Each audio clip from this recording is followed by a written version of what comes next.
and welcome to the Pole Shift News, the home of the Mavstar Observatory. Guys, it's really quiet. I can't believe it. Some people describe it like the silence before the storm. You know, we're going to get into a few things because right now, although we don't realise it, you know, the heat is up. We're in the saucepan and we're coming up to boiling temperature. But you know, because we go about our daily lives as though nothing's happening, because we take it mostly for granted what is happening, and we've got information and we know exactly what's happening around the world, and we know it's not a good scenario, and at some point down the road there's a wall and we're travelling way too fast at this point to slow down to avoid hitting it. It's a matter of inevitability. We are going to at some point hit that wall. But we'll get into it a little bit later as to, you know, the things that are taking place whilst we all go about our business. Some of us are having our breakfast right now, some of us are having our tea, you know, some of us are on the train commuting back home, and you're listening to me right now, probably looking round, you know, the train or wherever, you know, what's going to be coming up next in this video. Well, wait a few minutes and find out. But before that, guys, let's thank the people that have been supporting us recently on the Muon detector project that we've got going. We have covered some ground in a very short space of time. We've got the PCB boards built, we've got the first 3 SIPMs arriving, we've got the what they're called, the simulators or sinculators, which is like a crystal block that fit on top of the SIPMs. And you know, things are moving, guys, and it was only about a couple of weeks ago, wasn't it, that we said we was going to build Muon detectors. Now we've got the PCB boards built, you know, some of the main components and the dearest components on the way, and it won't be long before we have our actual first Muon detector, and that will enable us to work out how much cosmic radiation is coming through our atmosphere right now. And when we look at the chart in front of us of the solar cycles, we can see whereabout we are. We're at the end of solar cycle 24. We're not in yet, as far as I'm concerned. You know, there is people talking about we're in solar cycle 25. It's early in the, but no, I don't see it. And if you look at this chart and the predictive numbers, you'll see that we're not even going to be entering solar cycle 25 for at least another 3 or 4 years, and that's if we do have sunspots arrive in solar cycle 25. Some people, believe it or not, guys, believe that solar cycle 25 is going to be a bigger cycle than 24, and that just makes me scratch my head, because I follow trends and I can see for the last 3 solar cycles sunspot numbers going straight off the chart. That's what I would call an exponential decay on the chart. So where they get the idea that solar cycle is going to be a bigger one, and I have listened to these scientists that have talked about it, just don't wash with me. I'm just not having it. Let's wait and see, because right now what we should be focusing on is the fact that we are in solar cycle 24 at the end, and as a result of that, as you can see on this chart, when we're in the troughs of solar cycles, we have massive amounts of cosmic radiation, and this is that silent cancer killer that, you know, whilst we're all going about our daily lives, we're not paying any attention to. Yet this is increasing, guys. Every time the solar cycle sunspot numbers decrease and we go into the trough, we have inbound massive amounts of cosmic radiation, and that's the silent killer. As you can see, the sun disk is void of sunspots, but what I did notice is there's a little blip on the HMI active region at the very, very northern hemisphere of the sun at the moment, but it doesn't seem to be showing up in any other images that they've got, so not sure what that is. But as you can see, there's no sunspots, and that means there is a shrinkage of the heliosphere, and as a result of that, we have more cosmic radiation coming towards Earth right now, guys. It's quiet. X-rays are quiet, protons are quiet, the KP index is on its floor, and there isn't any major flares coming, as you can see. So guys, you know, we're in you know, a strange time really. Let me just get this back to where it was and we'll continue. Okay, so we are in strange times, and there's more than one thing in this room with us at the moment. It's not just cosmic radiation inbound from a low solar output. It's actually a lot more than that. There's a lot more going on. It's not related to sunspots or the magnetic pole shift, but it is indirectly related to them, and I'll explain why that is. Because there's something else taking place while we're sitting here. There are bigger problems brewing down the road, and we're talking about agricultural outputs. And we know this year already the United States had a 10% depreciation in their total yields throughout the year, and that has had a global impact on everybody's food prices. And this is something that is seriously going to start to increase and affect us a lot more. Short term, we've got the cosmic radiation inbound, and we're trying to do something about that here at the Mavstar Observatory. We're trying to get these Muon detectors built as fast as we can. We've run out of money at the moment, but I'm sure that some people will see that it's worth just giving it that little extra push, and we'll be able to move a little bit further forward with that and get some more parts ordered, because there's quite a shopping list. I mean, what we've done is we've just chinked off the major ones. We've been lucky really, guys, because we haven't had to develop and design the Muon detector. All we've had to do is purchase the parts, get all the necessary documents together, like the references, so that we know what R1 stands for on the actual PCB. It stands for probably 10k ohm resistor or 25k ohm resistor. So we've got all the reference sheets. So all we've got to do is follow the plan and build the things. But before that, we've got to raise the money to do it. And like I say, there is a bit of a shopping list there still. So what we're trying to find out is globally how much cosmic radiation is inbound. We're going through a magnetic reversal that will depreciate the strength of the magnetosphere, and it will quadruple the amount of cosmic radiation that's pouring in through a weakened heliosphere already as a result of the grand solar minimum that we're currently in place. And guys, down the road, even if it just continues without the pole reversing, it will continue to cool this planet, and seasons are going to change. And we're getting back to that other thing now that's in the room. We did deviate a little bit, but we are getting back to it. So what am I talking about? Well, in the video the other day I was talking about farmers, and they're not too different from us anymore. We all live for the paycheck to come in at the end of the month so we can pay our bills, and these farmers are no different to us, only the risks are higher for them, I think. If they don't make payments on the equipment that they've brought in order to get the crops out the ground faster, or it could be the money that they've loaned to buy the chemicals so that they can put the nutrients back into the soils before they can get the crops out the ground, it all comes down to us, guys.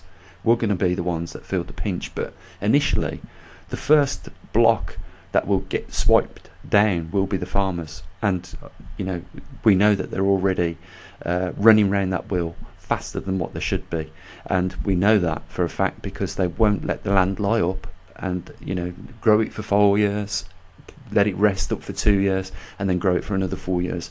What we know is that they're forcing the crops throughout the Western world, and this is happening in other countries as well. We're trying to get higher performing seeds, genetically modified seeds into the ground to cope with the changing environments and climates, and it is going to come back on us tenfold. It's a surprise to me why it costs so much to produce food these days. If you go back 70 years ago, most of this work was done by hand, and farms employed a lot of staff. They don't anymore. They got a combine harvester which has a GPS, and he's sat navigated round the field by satellites, and it runs on fuel, probably LPG as well, because it's cheap. So the actual production costs should have come down. There's not a load of wages to pay. There's just the farmer and his loans. But what we're seeing, guys, is because of everything is now getting faster and faster. The demand for more food has never been so great because of the amount of people on the planet demanding it. Is it 8 billion people on this planet now? Or 7.7 billion, something around that number. It's a huge amount of people to feed, and you know, we are starting to see, you know, the food prices going up as a result. Well, you know, farmers are going to start losing more of the land. You know, they're not going to get the insurance on the crops after a foreseeable time in the future, because insurance companies aren't in the business of losing money, they're in the business of making money. But if farmers keep claiming on the insurance for losses of crops, then it's only a matter of time before they say no more insurance, it's too risky, we're pulling out. And then that leaves farmers to fend for themselves, and the banks will be like vultures on a rotting carcass in the desert.